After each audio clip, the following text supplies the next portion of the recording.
Hello বন্ধুরা, আসসালামু আলাইকুম। লিমাস রেসিপিতে আপনাদের সবাইকে স্বাগতম। আজ আমি সিটে রুটি এবং হাঁসের মাংসর রেসিপি নিয়ে আপনাদের সামনে হাজির হয়েছি। তো দেখিয়ে দিই চলুন কিভাবে খুব সহজে সিটে রুটি তৈরি করা যায়। তো আমার ভিডিওটি যদি আপনাদের ভালো লাগে, ভিডিওটিতে একটা লাইক দিবেন, চ্যানেলটি সাবস্ক্রাইব করবেন, পাশে থাকা বেল আইকনটি বাজিয়ে দেবেন পরবর্তী নোটিফিকেশনের জন্য। একটা হাঁড়িতে আমি 2 কাপ পরিমাণে চালের গুঁড়া একটা বাটিতে নিয়ে নিয়েছি, হাঁড়ির ভিতরে ঢেলে দিব।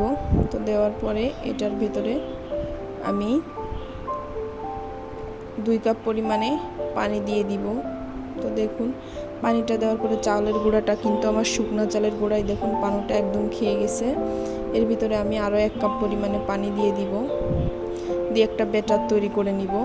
তো এর ভিতরে একটু কিছুক্ষণ নেড়ে চেড়ে দিয়ে দিব স্বাদ মতো কিছুটা লবণ, দিয়ে দিব 2 টেবিল চামচ পরিমাণে রান্নার রেগুলার সয়াবিন তেল, দিয়ে হ্যান্ড উইক্সের সাহায্যে আবারও ভালোভাবে মিশিয়ে নিব তেল, এবং তেলটা যাতে ব্যাটারের সাথে ভালোভাবে মিশে যায়।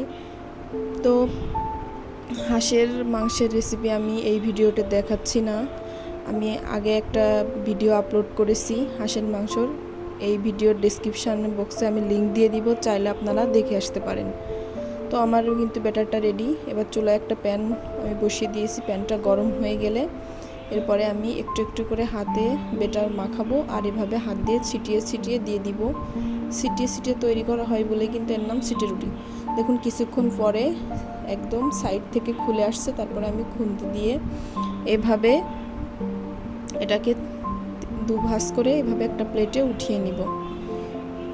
তো আপনাদের বোঝার সুবিধার্থে আমি আরও একবার আরেকটা করে দেখাচ্ছি। তো দেখুন এভাবে দেওয়ার আগে হাত দিয়ে একটু ভালোভাবে ব্যাটারটা আবার নেড়ে চেড়ে নেবেন, তারপরে আবার এভাবে হাত দিয়ে ছিটিয়ে ছিটিয়ে দিবেন, দিয়ে এটা একদম লো ফ্লেমে করবেন, তাহলে ফুটবে না এবং সাদা ধবধবে থাকবে।